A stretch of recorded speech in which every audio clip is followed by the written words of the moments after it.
a ponte que está sobre o rio de luta, para o homem cansado poder do outro lado chegar. Sobre as águas barulhentas há uma ponte para alguém que precisa de ajuda, coragem e a vitória alcançar. Cristo é a ponte que une o homem a Deus. Cristo é a ponte que leva o homem ao céu. Cristo é a ponte que une o homem a Deus. Cristo é a ponte que leva o homem ao céu. Jesus dá força ao homem que está sem coragem. Levanta o abatido e ao fraco ele estende a mão. É o conforto de tua alma, é a ponte para alguém que se encontra com muitos problemas em seu caminhar. Cristo é a ponte que une o homem a Deus. Cristo é a ponte que leva o homem ao céu. Só igreja, só igreja. Lindo.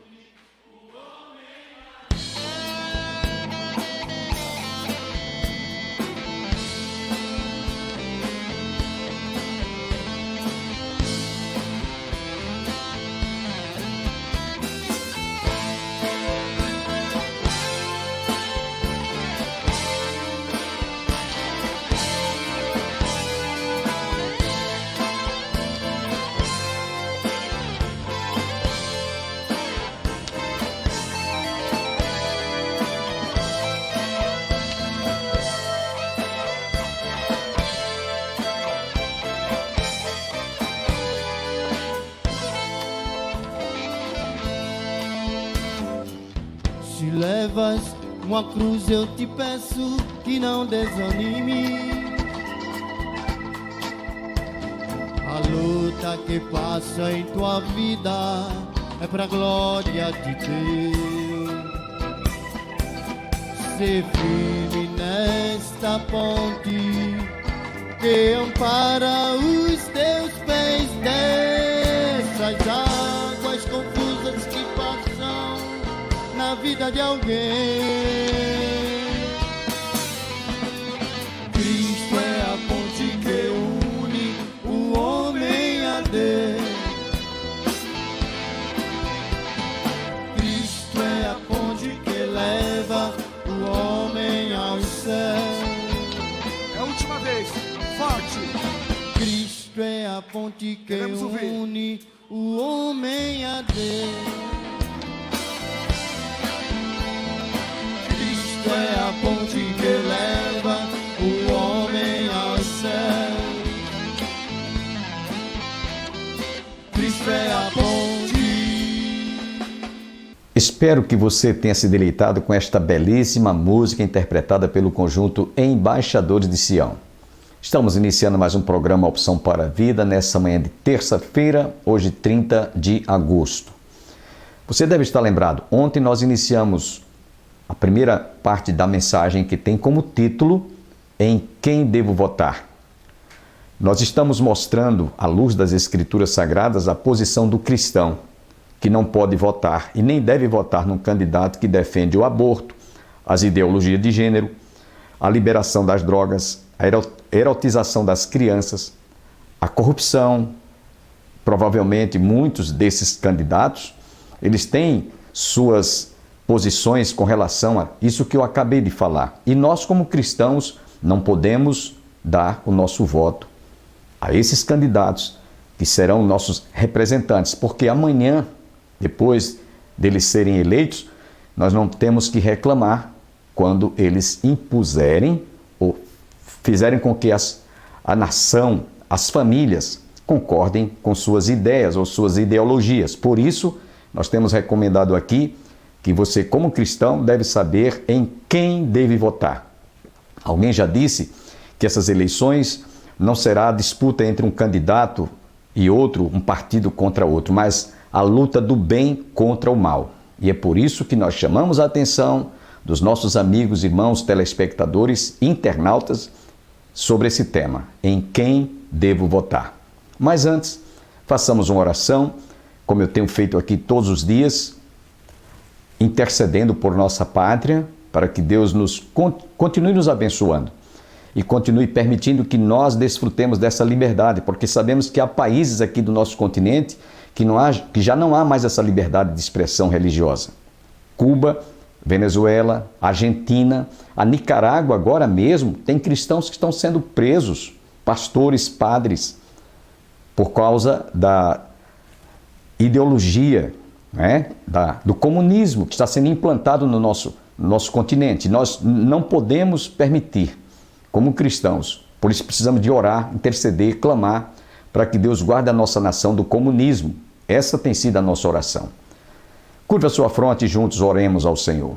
Pai, queremos te agradecer por esse dia que o Senhor está nos concedendo e, sobretudo, estamos intercedendo por nossa nação para que tu guardes e livres o nosso país do comunismo, Senhor. Não permitas que nós percamos a nossa liberdade, o direito de ir e vir. Por isso eu te peço em nome de Jesus.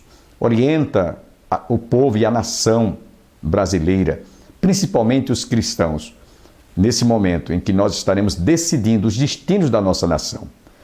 Portanto, nós te rogamos, já te agradecemos também, tudo isto em nome de Jesus. Amém. Fiquemos com a segunda parte desta mensagem, em quem devo votar.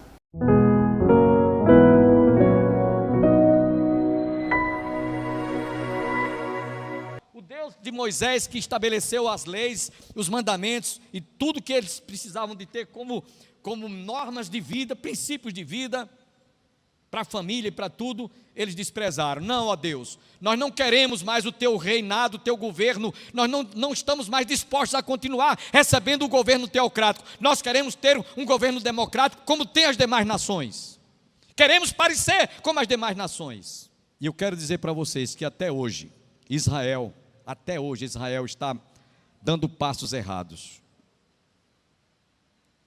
Porque desde lá, esse capítulo 8 de 1 Samuel, eles decidiram desprezar o governo teocrático e abraçar o governo democrático. E o pior, quando eles foram escolher o rei que haveria de ser levantado por eles se preocuparam com a aparência. O homem mais forte, mais esbelto, mais bonito. Aliás, a Bíblia diz que ele era o mais belo de entre os homens, chamado Saul. Vamos escolher, vamos aclamar Saul como nosso rei. O homem mais alto que havia em Israel batia no ombro de Saul. Tão alto ele era, bonito, esbelto, corpulento. Mas que escolha desmantelada! Que escolha errada, que escolha precipitada, porque este homem, ele teve muitos momentos na sua vida que foi de encontro à palavra de Deus, foi de encontro ao próprio Deus. Saul, embora fosse esbelto, bonito, alto, conforme está lá no capítulo 9 de 1 Samuel, verso 2, vejam como as aparências enganam, né? Esse homem ofereceu sacrifícios a Deus que não era da sua competência. Só competia aos sacerdotes oferecer sacrifício. E ele um dia, quando o sacerdote estava demorando-se a vir, por 7 dias ele se apressou e disse: o profeta não vem, o sacerdote não vem oferecer sacrifício, então vamos oferecer. E ele ofereceu. Não era da competência dele oferecer sacrifícios a Deus. Esse homem desobedeceu ao que Deus lhe havia designado. Deus havia dito: olha, mate todos os amalequitas. E aí você diz assim: que Deus é esse que manda matar? Sabe o que é que Deus estava dizendo? Se vocês não matarem esses amalequitas, amanhã, no futuro, eles é quem vão destruir vocês e não vai ficar nenhum vivo. E esses amalequitas não temem a Deus. Esses amalequitas são homens que eles não querem nada com Deus. Eles são pessoas abomináveis. Então não deixe nenhum vivo. E diz o texto mais adiante que quando o profeta Samuel disse isso a Saul, entrou num orifício do ouvido e saiu no outro. Porque quando ele prevaleceu contra os amalequitas, ele poupou o melhor do gado e poupou o rei agagita chamado Agag. Esse homem ficou para a semente. Quando vocês leem a história de Ruth, aliás, de Esther, vocês vão ver que por conta de Saul ter poupado a vida do rei Agag, ter deixado ele com vida, lá na frente, esse descendente do rei Agag tentou destruir e matar todos os judeus. Por causa da misericórdia de Deus, Deus poupou a toda a nação através da rainha Esther. Então, quando Deus mandava matar, porque Deus sabia que lá na frente, se aquele povo inimigo de Deus, inimigo do povo de Israel, para que não se cumprisse nenhuma promessa, nenhuma profecia, e a palavra de Deus fosse desmoralizada, Deus mandava matar. Matem todos. Não fique nenhum vivo, não sobreviva ninguém. Porque se vocês não fizerem isso, lá na frente, eles é quem vão destruir todos vocês. E aí Saul poupou o melhor do gado e poupou o rei Agag. E quando Samuel chegou lá, e ele sabia, o rei Saul sabia que era para fazer exatamente o que Deus havia dito. Ele poupou o melhor do gado. Samuel, quando chegou lá, encontrou o mugido da vaca e o chocalho das vacas e dos bois, e disse: que chocalho é esse que eu estou ouvindo aí? Então Saul simplesmente disse: os anciãos disseram que eu poupasse o melhor do gado e preservasse o rei Agag. Então, naquela hora, o Senhor disse para eles: olha, por causa da tua desobediência, eu vou tirar o teu reinado e vou transferir para um outro sucessor. Porque, olha Saul, é melhor obedecer do que sacrificar, porque o pecado da rebelião, o pecado da desobediência é comparado ao pecado da feitiçaria e da idolatria. Você está debaixo de maldição. Em outras palavras, é melhor obedecer do que sacrificar. Então esse homem, ele foi rebelde. Esse rei escolhido pelo povo, esse homem também desprezou a Deus e foi consultar uma feiticeira, uma macumbeira. Vocês vejam quanta decadência, quanto declínio moral, quanto declínio espiritual a nação sofreu por ter feito uma escolha errada, uma péssima escolha. Ele também matou todos os sacerdotes, porque os sacerdotes tinham dado uma certa guarida, uma certa cobertura, um certo apoio ao rei Davi, o qual Deus estava levantando como substituto do rei Saul. E ele mandou matar 85 sacerdotes. Foi como se hoje, vamos trazer isso aqui para nós, mandasse matar 85 pastores. Já pensaram? Mandou matar 85 sacerdotes. Vocês podem ver isso lá no livro de 2 Samuel. Esse homem perseguiu e intentou, por ciúme, por inveja, que isso é muito comum aos políticos, mandou matar, tentou matar, atentar contra a vida do rei Davi dezenas de vezes. Esse homem também teve um final triste. Ele se suicidou. Vocês vejam aí o que é escolher uma pessoa errada para dirigir uma nação. Eu estou provando com a palavra. O povo escolheu um rei errado, o rei Saul, e deu no que deu. Diz o texto lá, 1 Crônicas capítulo 10, versículo 13 e 14. Assim morreu Saul por causa da sua transgressão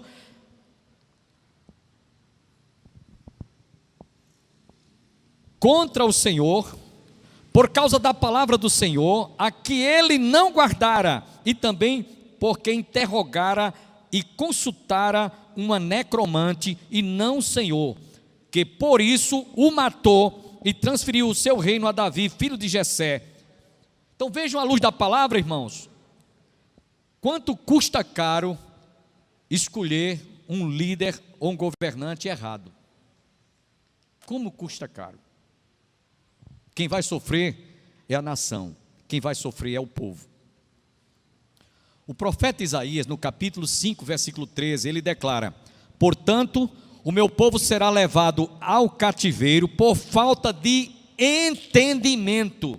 Os seus nobres terão fome e a sua multidão se secará de sede. Isaías 5, verso 13.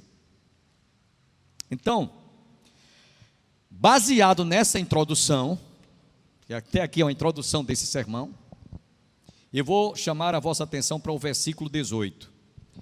Então vereis outra vez a diferença entre o justo e o perverso, entre o que serve a Deus e o que não o serve. Esse versículo aqui, irmãos, é o versículo âncora desse sermão. Em quem eu devo votar? Quando você pensar em votar, pense nesse versículo. Você que está em casa, analise direitinho, repense, reflita. Espero que caia a ficha. Então vereis outra vez a diferença entre o justo e o perverso, entre o que serve a Deus e o que não serve. Essa palavra que o Senhor mandou através de Malaquias foi para que o povo, eles mesmos fizessem um julgamento entre eles. Daqueles que estavam realmente comprometidos com Deus, comprometidos com a verdade, comprometidos com a palavra, em detrimento daqueles que estavam apenas vivendo uma vida religiosamente falando, como a gente costuma dizer, o politicamente correto. Deus não se agrada de sacrifício de tolos. Nós vamos deixar como um exemplo que faz parte desse sermão, e eu vou deixar isso aqui como último exemplo, o que descreve a escolha do povo diante de Pôncio Pilatos. Está lá no Evangelho de Mateus, capítulo 27, ao verso 22. Pôncio Pilatos, governador e imperador romano, diante de uma decisão, ele conduziu o povo a fazer uma escolha, que poderia ser a melhor escolha, e poderia ser como foi a pior escolha, entre um homem justo e santo e puro como Jesus, e um ladrão. Vocês imaginem que escolha destroçada, que escolha errada, que escolha desmantelada. Deixar de escolher um homem justo, um homem puro, um homem bom, como é Jesus, sem defeito, sem mácula nenhuma, nem ruga de pecado, e escolher um ladrão. Foi isso que o povo fez. Foi isso que o povo fez. Vocês conhecem a história entre Jesus e Barrabás? Está lá no Evangelho de Mateus, capítulo 27, versos 11 a 22. Eu vou ler para vocês. Mateus 27, 11 a 22. Jesus estava em pé ante o governador, e este o interrogou dizendo: és tu o rei dos judeus? Respondeu-lhe Jesus: tu o dizes. E sendo acusado pelos principais sacerdotes e pelos anciãos, nada respondeu.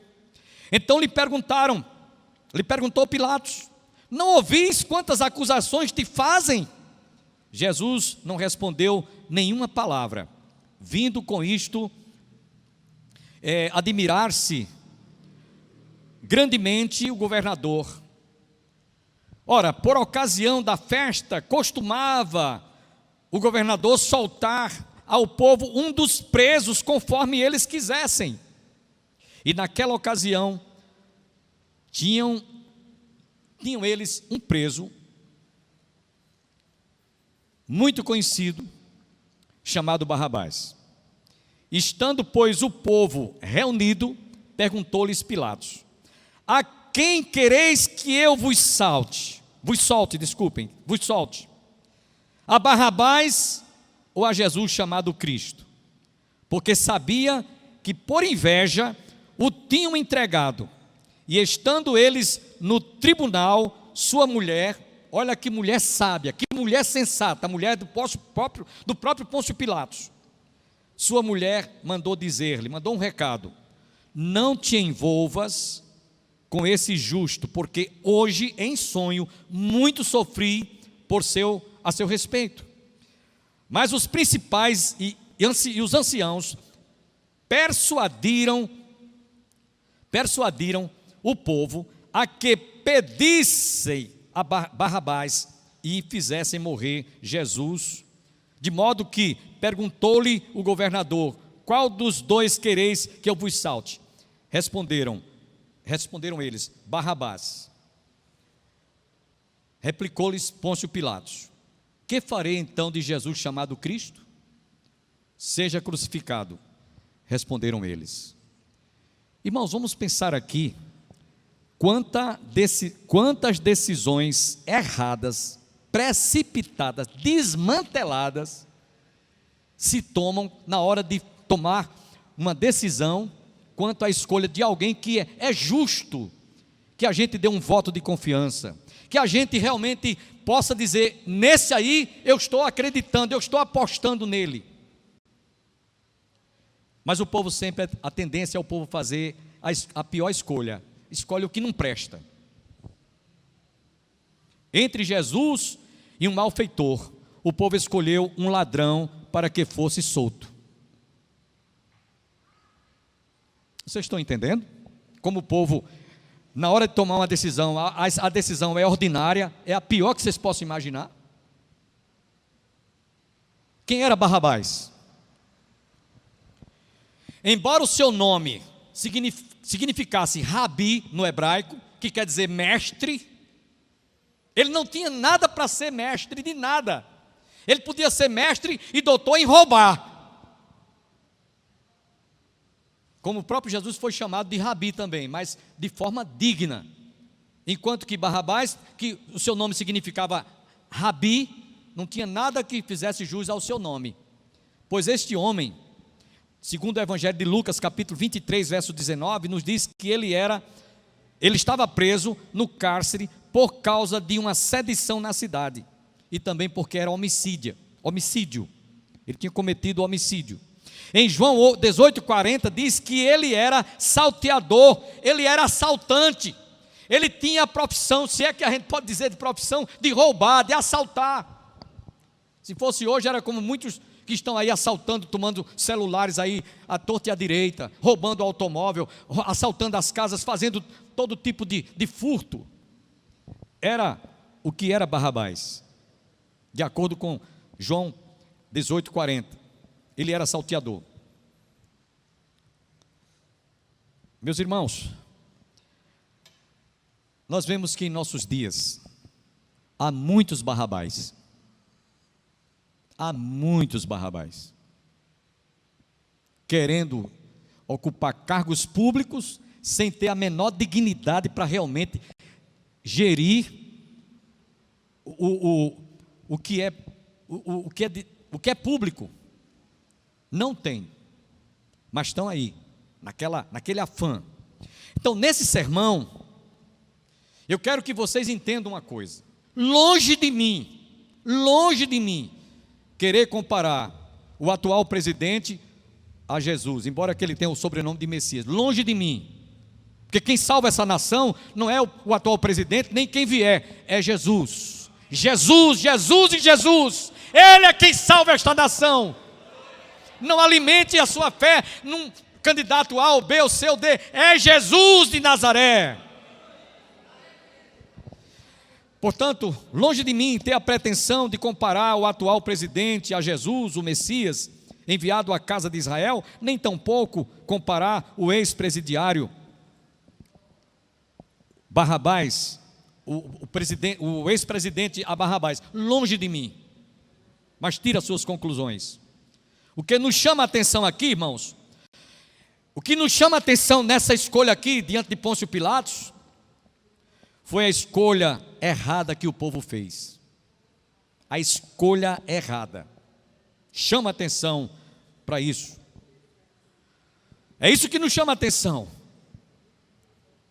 Lembremos-nos, meus irmãos, que quando escolhemos e elegemos um candidato, ele passa a ser o nosso representante lá onde ele estiver, seja no Senado, seja na Câmara dos Deputados, federal, estadual, seja governador, seja no Senado, seja onde for, seja presidente, eles vão ser nossos representantes. Agora eu imagino que é você eleger um candidato, que ele vai lhe representar lá, contra a sua fé, contra a sua formação espiritual, contra as suas convicções, contra o Evangelho, contra a palavra de Deus, contra a família, contra a igreja. Não é uma incoerência um negócio desse?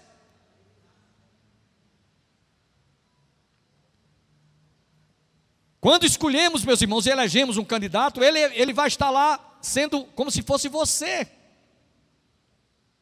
Por isso, denominamos como título a esse sermão, em quem devemos votar. Como cristãos,